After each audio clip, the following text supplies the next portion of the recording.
Ganda naman ng stroller. Siyempre, iabong. Kasi kung dito.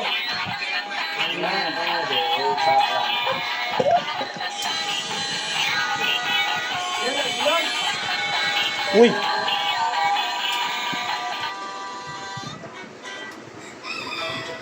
Idun mo na lang sa frame, anak. O kaya dyan sa mga mo project mo. Yan. Hello.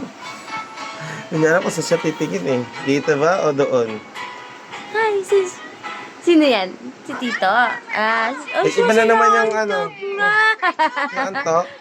Iba na naman yung ano ng ilong mo. Si M. Letter M. Naantok na siya. Mapanto ko lang siya. Oh, sino yan? Hindi tignan. Nakakairita kayo.